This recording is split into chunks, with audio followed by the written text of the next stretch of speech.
नमस्कार, मैं हूं आपके साथ इस्तेक अहमद और आप देख रहे हैं आर्या न्यूज। बुलेटिन की शुरुआत करेंगे। उत्तराखंड में 4 महीने के अंदर तीसरा मुख्यमंत्री चुनकर भाजपा ने चुनावी साल में युवा चेहरे पर दांव खेला है। खटीमा सीट के युवा विधायक पुष्कर सिंह धामी रविवार को प्रदेश के 11वें मुख्यमंत्री के तौर पर शपथ लेंगे। पहले वे शनिवार को ही शपथ लेने वाले थे, लेकिन बाद में कार्यक्रम बदलाव कर दिया गया। बीजेपी के विधायक धन सिंह रावत ने जानकारी दी है कि आज केवल पुष्कर सिंह धामी ही मुख्यमंत्री पद की शपथ लेंगे। आज कोई मुख्यमंत्री शपथ नहीं लेगा। धामी के नाम की घोषणा करके बीजेपी केंद्रीय नेतृत्व ने एक बार फिर सियासी पंडितों को चौंका दिया है। मुख्यमंत्री पद की दौड़ में गिने जा रहे दिग्गज नेता सतपाल सिंह महाराज, देवेंद्र सिंह रावत, धन सिंह रावत समेत कई बड़े नाम निर्णायक क्षण में पिछड़ गए। शनिवार को प्रदेश पार्टी कार्यालय में प्रदेश अध्यक्ष मदन कौशिक की अध्यक्षता में भाजपा विधायक मंडल दल की बैठक हुई।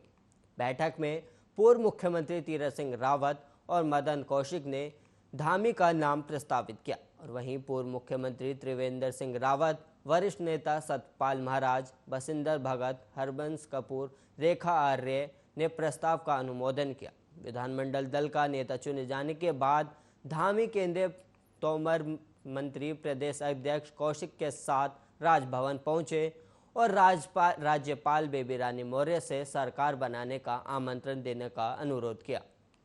राजभवन के सूत्रों के मुताबिक धामी रविवार शाम 5 से 6 बजे के बीच शपथ ग्रहण करेंगे। साथ ही उनके नए मंत्रिमंडल के भी शपथ लेने की संभावना है। पार्टी ने एक सामान्य से कार्यकर्ता को सेवा का अवसर दिया है। जनता के मुद्दे पर हम सबका सहयोग लेकर काम करेंगे। युवाओं पर मेरा खास फोकस रहेगा। मानता हूं कि समय कम है, लेकिन हम पूरी ताकत के साथ काम करेंगे, ये धामी सिंह ने कहा है।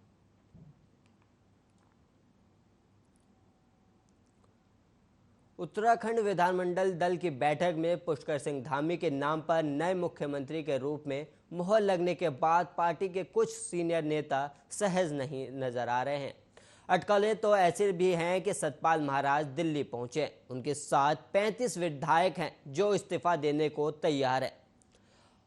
हर सिंह रावत भी दिल्ली पहुंचे हैं। वहीं पुष्कर सिंह ने पूर्व सीएम तीरथ सिंह रावत और त्रिवेंद्र सिंह रावत से मुलाकात की है। जब से राज्य के भावी सीएम के रूप में पुष्कर सिंह धामी का नाम सामने आया है, कुछ वरिष्ठ नेता मुख्यमंत्री की कैबिनेट में रहे या ना रहे, इस पर भी विचार करते बताए जा रहे हैं। नए मुख्यमंत्री के नाम पर कुछ वरिष्ठ नेताओं ने कोई गुप्त बैठक की, ऐसा भी चर्चा है। सूत्र बता रहे हैं कि केंद्रीय गृह मंत्री अमित शाह ने भी सतपाल महाराज और हरक सिंह रावत से बात की है। गृह मंत्री ने दोनों नेताओं को नए मुख्यमंत्री के साथ सहयोग करने को कहा है। बीजेपी से जुड़े कुछ और वरिष्ठ नेता भी इस निर्णय से स्वयं को असहज पा रहे हैं। कई वरिष्ठ मंत्री नए मुख्यमंत्री के अधीन मंत्री बनने से भी स्वयं को असहज बताए जा रहे हैं। सतपाल महाराज तो गृह मंत्री से बातचीत होने के बावजूद दिल्ली में डेरा डाले बैठे हैं और वहीं अन्य वरिष्ठ मंत्री भी नाराज होकर मुंह फुलाए बैठे हैं। अब शाम को शपथ में कितने पुराने मंत्री शपथ लेंगे, तभी पूरी कहानी का खुलासा हो सकेगा। तीरथ सिंह रावत सरकार में कैबिनेट मंत्री रहे। बसिंदर भगत से जब धामी के नाम पर राज्य बीजेपी में नाराजगी और 35 बागी विधायकों पर सवाल पूछा गया तो उन्होंने कहा, मैंने कहीं पढ़ा है कि 35 एमएलए दिल्ली पहुंचे। ये 35 लोग कौन हैं, उनके नाम बताइए। ये सारी खबरें महज अफवाह हैं। पार्टी के सभी नेता एकजुट हैं। इस तरह बीजेपी एमएलए धन सिंह रावत ने कहा, उत्तराखंड में सभी इस फैसले से खुश हैं। आज केवल सीएम पुष्कर सिंह रावत ही शपथ लेंगे।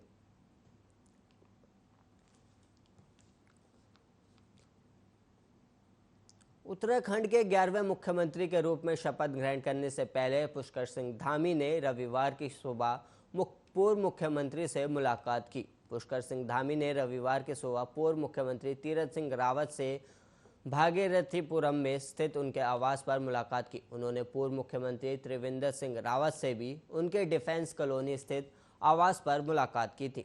इसके बाद पूर्व मुख्यमंत्री मेजर जनरल भवन चंद्र खुंडूरी के बसंत विहार स्थित आवास पर जाकर शिष्टाचार भेंट की और उनका आशीर्वाद लिया। शनिवार को प्रदेश के पुष्कर सिंह धामी के ने राजभवन पहुंचकर राज्यपाल बेबी रानी मौर्य से उन्हीं पार्टी के निर्णय जानकारी दी। इस मौके पर संभावित मंत्री और विधायक भी साथ रहे। पत्रकारों से बातचीत में उन्होंने कहा कि प्रदेश की जनता की सेवा को ही वे चुनौती मानते हैं। वे प्रधानमंत्री नरेंद्र मोदी के मंत्र सबका साथ सबका विकास को आगे बढ़ाएंगे। पार्टी ने उन्हें प्रदेश की सेवा करने का अवसर प्रदान किया है। इसके लिए वे प्रधानमंत्री, गृह मंत्री, राष्ट्रीय अध्यक्ष, केंद्र और प्रदेश नेतृत्व के साथ ही जनमानस का धन्यवाद करते हैं। उन्होंने आगे कहा कि उनसे जो अपेक्षा की गई है उस पर खड़ा उतरने पर प्रयास करेंगे। शपथ ग्रहण के सवाल पर उन्होंने कहा कि राजभवन को इसका प्रस्ताव दे दिया गया है। मंत्रिमंडल में किसे शामिल किया जाएगा के सवाल पर उन्होंने कहा कि ये बैठकर तय किया जाएगा।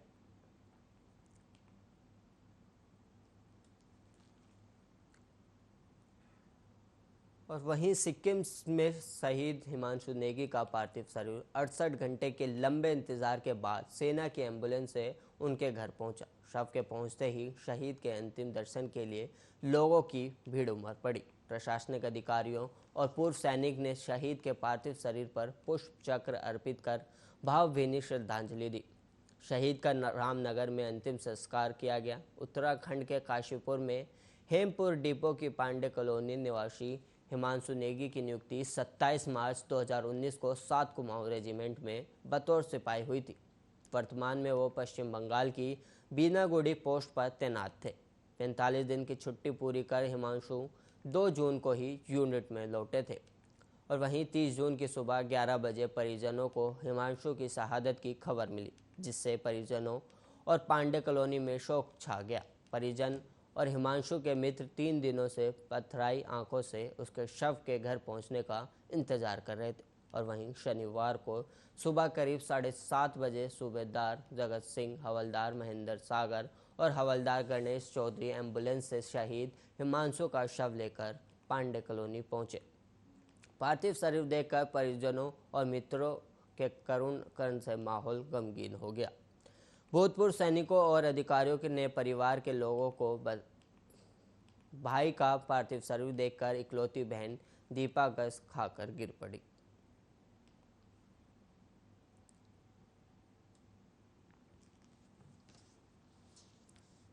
जनपद हरिद्वार के खानपुर थाना क्षेत्र के गांव दल्लावाले में आपसी झगड़े में एक महिला की मौत हो गई। घटना की सूचना खानपुर पुलिस को दी गई। वहीं सूचना पाते ही लक्सर पुलिस क्षेत्र अधिकारी विवेक कुमार और खानपुर थाना अध्यक्ष अभिनव शर्मा और लक्सर कोतवाल प्रदीप चौहान भारी पुलिस बल के साथ मौके पर पहुंचे। वहीं ज़्यादा जानकारी देते हुए लक्सर पुलिस क्षेत्र अधिकारी विवेक कुमार ने बताया कि शाम करीब 7:30 बजे सूचना मिली थी कि गांव दल्लावाला में आपसी झगड़े में एक महिला की मौत हो गई है। उन्होंने आगे बताया कि महिला के शव को पोस्टमार्टम के लिए भेज दिया गया और आवश्यक अग्रिम कार्रवाई के लिए सभी को निर्देशित कर दिया गया है। उन्होंने आगे कहा कि तहरीर के आधार पर संबंधित धाराओं में मुकदमा दर्ज कर दोषियों को जल्द से जल्द गिरफ्तार किया जाएगा।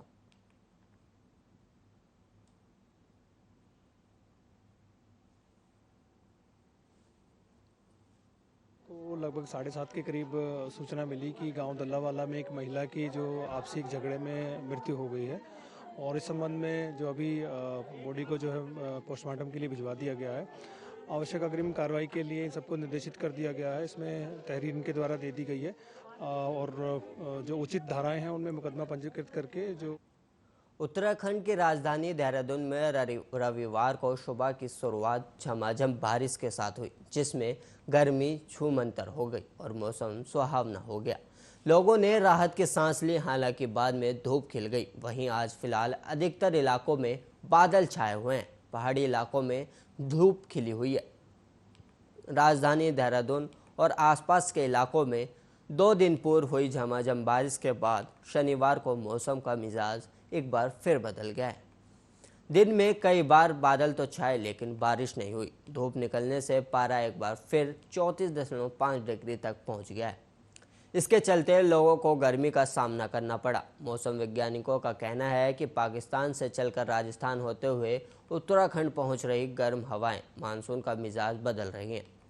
इन्हीं गर्म हवाओं के चलते मानसून भी पूरी तरह सक्रिय नहीं हो पा रहा है। मौसम वैज्ञानिकों का ये भी कहना है कि अभी मानसून के पूरी तरह सक्रिय होने में थोड़ा और वक्त लगेगा, जबकि इससे पूर्व हर साल 21 जून तक मानसून के सक्रिय होने जाने की बाद मैदान से लेकर पहाड़ तक ज़बरदस्त बारिश होती थी। लेकिन इस बार मौसम का मिजाज अजीबोगरीब रंग दिखा रहा है। मौसम वैज्ञानिकों ने अगले 24 घंटे में नैनीताल और पिथौरागढ़ जैसे जिलों के कुछ इलाकों में भारी बारिश की संभावना जताई है। मौसम विभाग की ओर से इसे लेकर अलर्ट भी जारी किया गया है। वहीं मैदानी क्षेत्र में 30 से 40 किलोमीटर प्रति घंटे की रफ्तार से तेज हवाएं चलने की संभावना भी जताई गई। जहां तक राजधानी देहरादून का सवाल है तो राजधानी में बादल छाए रहेंगे और हल्की बारिश की भी संभावना है।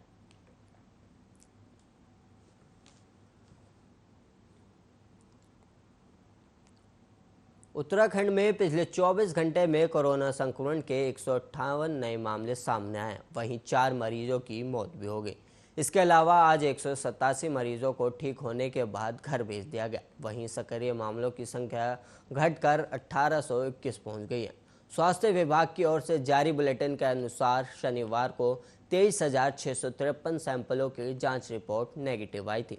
वहीं अल्मोड़ा में 4, बागेश्वर में 1 और चमोली में 1, चंपावत में 3, देहरादून में 80 और हरिद्वार में 11। और वहीं बात करें नैनीताल में तो वहाँ 6, पौड़ी में 5, पिथौरागढ़ में 14 और रुद्रप्रयाग में 3, टिहरी में 8 और उधम सिंह नगर में 1 और उत्तरकाशी में 11 मामले सामने आए हैं। प्रदेश में अब तक कोरोना के कुल संक्रमितों की संख्या 3,40,646 हो गई है।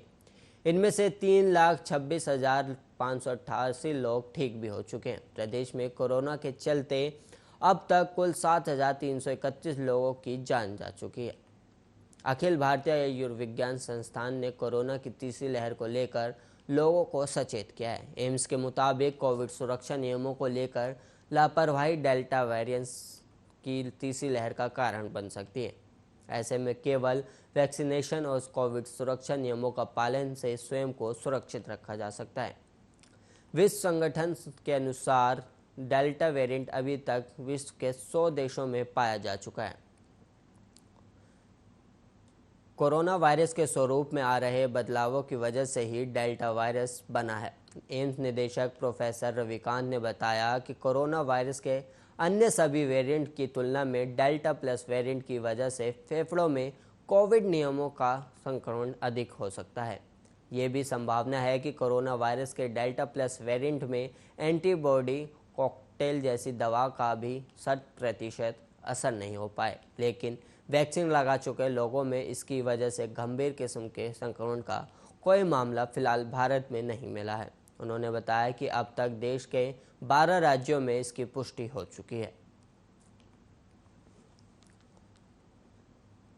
मायाकुंड मार्ग स्थित पुराना टिहरी बस अड्डा के समीप एक कपड़े की दुकान में अचानक आग लगी। दुकान में आग की लपटें उठता देख स्थानीय लोगों में हड़कंप मच गया। दुकान स्वामी ने इसकी सूचना दमकल कर्मियों को दी। मौके पर पहुंची दमकल की टीम ने कड़ी मशक्कत के बाद करीब 2.5 घंटे बाद आग पर काबू पाया, लेकिन तब की आग की लपटों से दुकान के अंदर रखा सारा सामान जलकर राख हो गया था। कोतवाली पुलिस ने बताया कि मायाकुंड में पुरानी टिहरी बस अड्डा के समीप मधुसूदन गुप्ता पुत्र नतीराम गुप्ता की अलंकार वस्त्र भंडार के नाम से एक दुकान है। शनिवार दोपहर करीब 1 बजे दुकान में अचानक आग लग गई थी। इससे स्थानीय व्यापारियों में भी हड़कंप मच गया था। दुकान स्वामी ने दमकल कर्मियों को इसकी सूचना दी। दमकल के आगने तक दुकान स्वामी स्थानीय लोगों के साथ मिलकर बाल्टी में पानी भरकर आग बुझाने में जुटे रहे, लेकिन आग की लपटें कम नहीं हुई। मौके पर पहुंची दमकल की टीम ने करीब 3:30 बजे तक आग पर काबू पाया। दुकान में आग लगने का कारण कोतवाली पुलिस ने प्रथम दृष्टया शॉर्ट सर्किट बताया। वहीं दुकान स्वामी ने बताया कि आग की इस घटना में उसका लाखों का नुकसान हो गया है। कोरोना की मार और अब आगजनी की घटना से बहुत नुकसान हुआ है।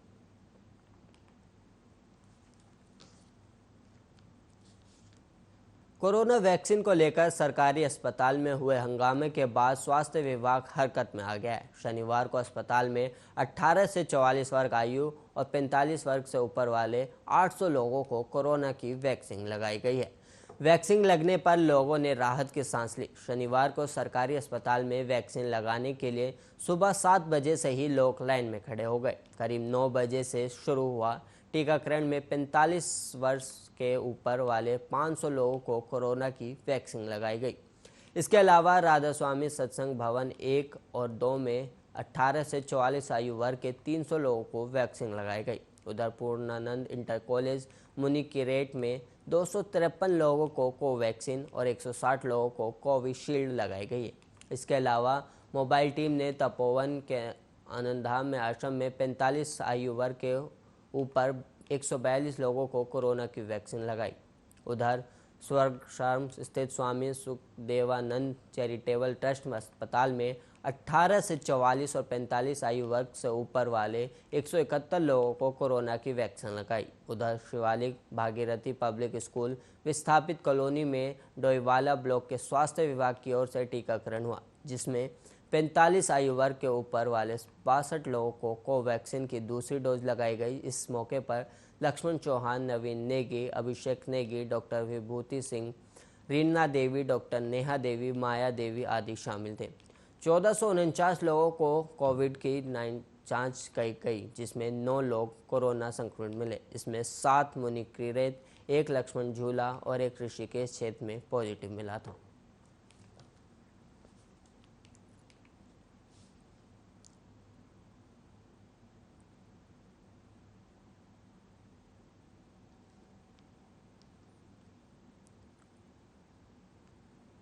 पूरी दुनिया में कोरोना की वैक्सीन लगाई जा रही है और किसी भी देश में 2 या 3 वैक्सीन से ज़्यादा उपलब्ध नहीं है।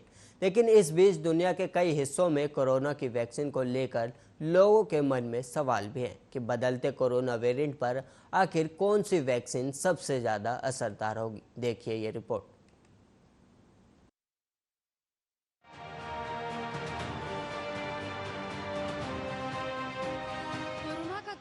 दुनिया भर में बरकरार है। कोरोना के नए वेरिएंट लोगों के बीच संक्रमण फैला रहे हैं, तो वहीं वैज्ञानिक वैक्सीन को लेकर इसी जद्दोजहद में है कि कोरोना का इलाज जल्द निकाला जा सके। और इसी बीच कई वैक्सीन भी सामने आई जो कोरोना संक्रमण के खिलाफ असरदार साबित भी हुई। लेकिन अभी भी ये सवाल लोगों को परेशान कर रहा है कि आखिर दुनिया की वो कौन सी वैक्सीन है जो कोरोना के खिलाफ सबसे ज्यादा ताकतवर है। किस वैक्सीन से शरीर में कोविड-19 के खिलाफ लड़ाई करने में ज्यादा मदद मिलेगी। तो आपको बता दें कि इस बात का खुलासा किया गया है। यूनिवर्सिटी ऑफ मैरीलैंड UCH में संक्रामक रोग विभाग के प्रमुख डॉक्टर फहीम यूनिस ने अपने ट्विटर से ये जानकारी पूरी दुनिया को दी है कि इस समय कोरोना के खिलाफ सबसे बेहतरीन 7 वैक्सीन कौन सी है। इसमें उन्होंने बताया कि ये वैक्सीन लास्ट स्टेज ट्रायल के बाद की क्षमता को दिखा रहा है। इसका नया वेरिएंट पर असर कम हो सकता है। उन्होंने ग्राफिक्स भी शेयर किया था जिसे स्टेटिस्टा साइट ने तैयार किया है।